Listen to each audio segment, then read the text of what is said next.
Hi, I'm Anna. I'm a compulsive overeater and abstinent today. My qualification, I came in 1980 in the first week of December, and my abstinence is from the 8th of December 1980, one day at a time, which is an absolute miracle. When I came in, I couldn't go 15 minutes without food anymore. So big change. I'm very grateful that the woman who came up to me at my second meeting didn't say, "Oh, well, take your time, call me when you're ready." She said, "Start now. You're starting now." And here's your food plan, and call me at 6:30 or 6:10, I guess it was, in the morning.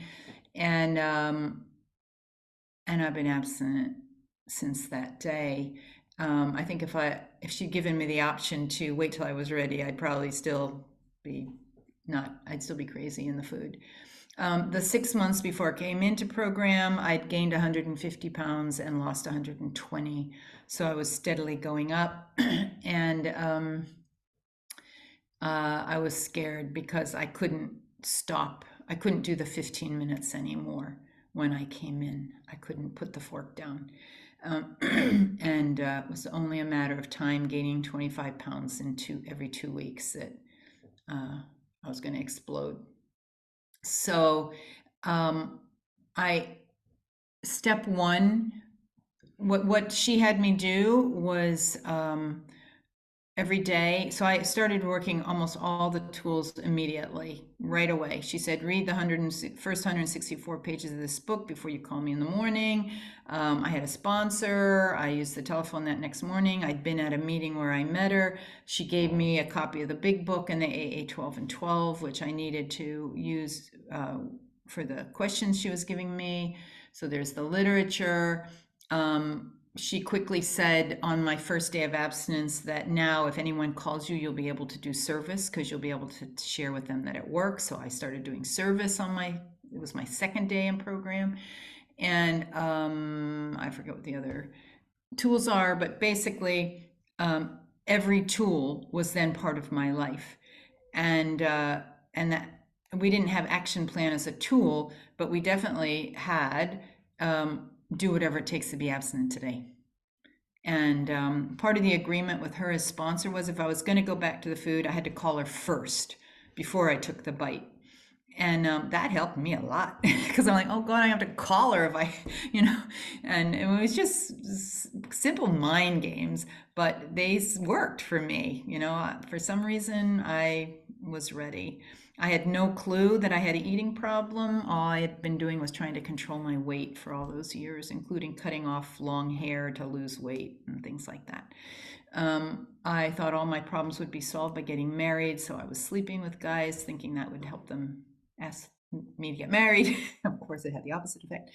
But I was basically a nutcase. And in those first 30 days of working through the first 3 steps, which is what I ended up doing, was one, learning I had a physical disease and what a relief that was. It was not bad news. I mean, it was like, oh my gosh, I have this illness and it's not my fault that I can't lose weight on my own. I'm not a bad person. I don't lack willpower. This is not a willpower issue. My life was held together, and realizing it was completely unmanageable. But again, I had never said anything like that out loud. I covered it all up to myself. Other people probably knew, but I didn't. And she helped me uncover the real Anna, which was a total disaster, uh, and offered me, because it was working for her. It was working for her sponsor. I went to meetings in Chicago. I lived in Chicago. All the meetings were healthy meetings. There weren't people who were in the food leading meetings. You always had to be abstinent if you were leading a meeting or speaking as a speaker. The concept of having someone who's still in the food being the leader, it just hadn't happened yet. And so I was just hearing recovery. She was taking me to all sorts of meetings, and every meeting was a speaker meeting. We didn't have other kinds of meetings. So every meeting, I heard someone talk for at least 20 minutes about how their life had changed when they put down the food, and started working the steps. So I just got it. Boom, boom, boom, boom. This is possible. This is possible. So step 2, I knew if I called my sponsor, went to meetings, that it worked. I was abstinent. So, and that was enough of a higher power for me for step 2. I came to believe that it would work. And I also came to believe that I was nuts. And that, the first one was the physical illness, step 1. The second one is admitting the mental illness. We didn't call it mental illness in those days. It was just nuts. It was nuts. No, okay, fine. Insane. And then the third step, and I just wanted to share these amazing third step promises. I think sometimes, people really are hooked on ninth step promises for some reason. But these are accessible to any newcomer within a month of my experience. I took the third step in about a month after I came in.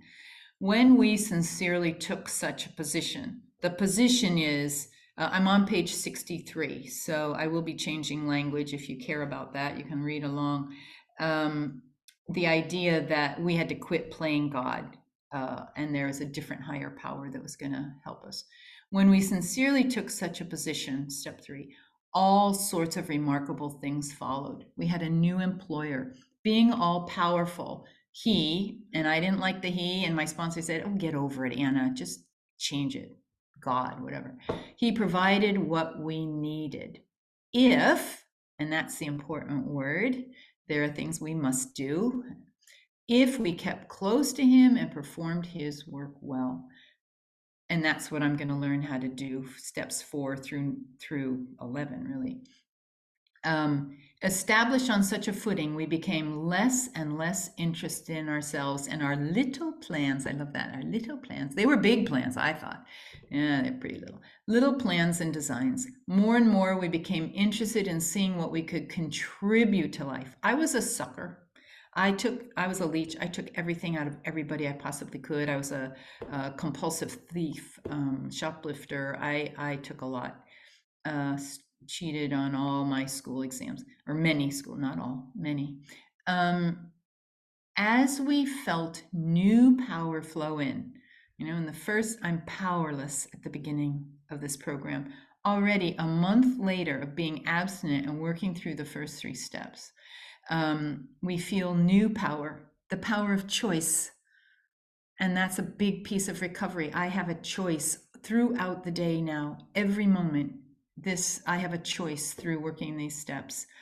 I can't blame the fact I'm a compulsive overeater that I overeat anymore. I have a choice. I can't blame the fact that I'm tired, that I'm grumpy. I have a choice how I behave towards other people today. We feel this new power flow in as we enjoyed peace of mind. I actually called my sponsor at one point and I said, I'm really freaked out. I don't know what's happening. And I explained everything. She said, Anna, that's serenity. I'd never experienced serenity before in my memory.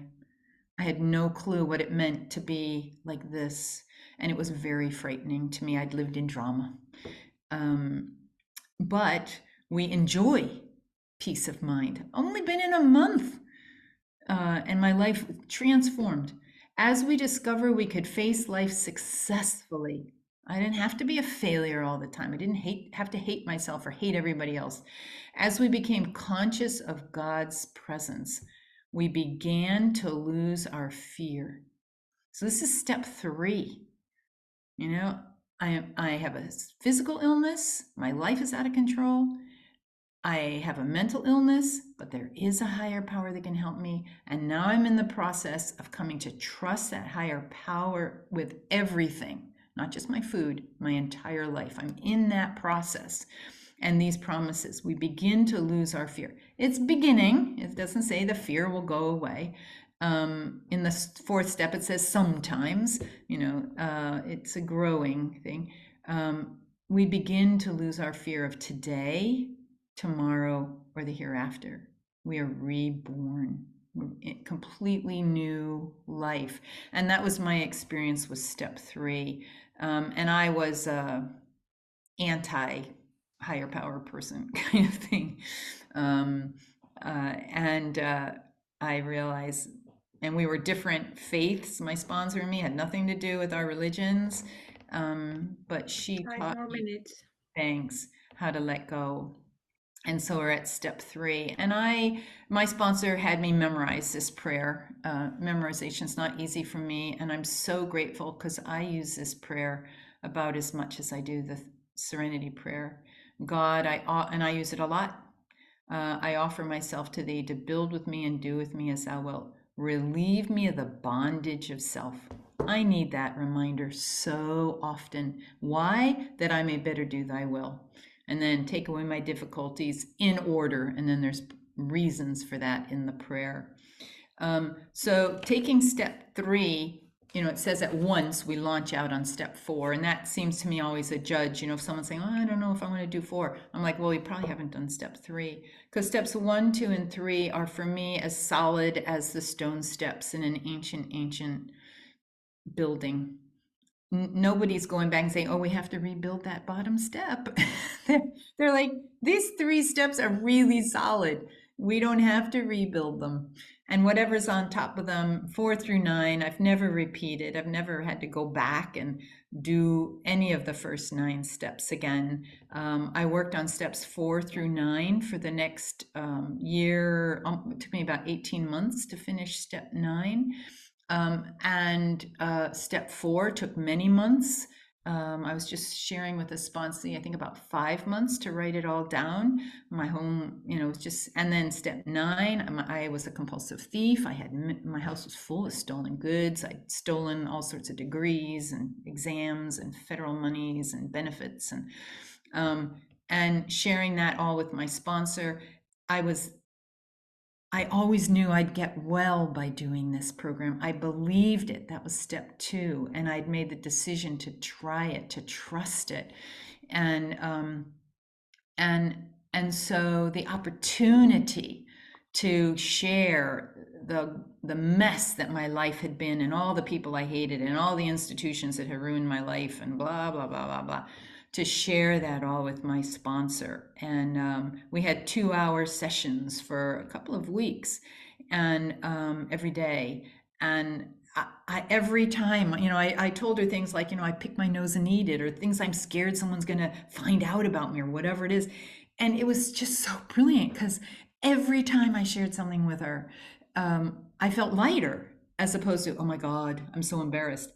Shame and guilt, she was the one who said, if those 2 words come up, toss them out, use program language, and there is a way out of this situation. If you're going to sit in the shame and guilt, as opposed to go, "I'm being self-centered, I'm being fearful, I'm being resentful," and 2 it minutes. Thanks. So she just gave me the language of program, so I never had to feel shame or guilt again, because that's just like, "Oh, what can I do about those?" Well, if it's fear, resentment, selfishness, or dishonesty, then I have a program to help me. So she just helped me switch those languages and then follow the directions. Today I live in 10, 11, and 12. I did repay all my debts in person whenever possible, which was everyone was brilliant. Again, it made me feel better about myself and not worse. And yeah, and now I rake the leaves away every day because they keep falling from the trees. And I used to get angry at that, and I'm like, "Oh, that's just what I do every day." Because it's like brushing my teeth. I didn't brush my teeth a week ago, so everything's fine. I brush them 3 times a day. And steps 10, I take the inventory throughout the day, make amends. I still hurt people, and I make amends. I do not protect myself. When it says if it hurts somebody else, it's not to protect myself. I had done illegal things and I was willing to go to jail. And I really want to be abstinent. And that's how I live my life today. And I'm usually quite joyful, and I'm happy to tell anybody, the things I used to do, and the things I'm tempted to do today, which thank goodness I have a program. So, Usually it's just the thought that arises and I don't have to go way into it. But some of you know I'm stubborn, I'm pig-headed, and I think I know everything. And, gratefully I have a program that doesn't let me take that too far without saying, Anna, really, you're just a little speck of dust on the earth, and grateful for that. Thank you.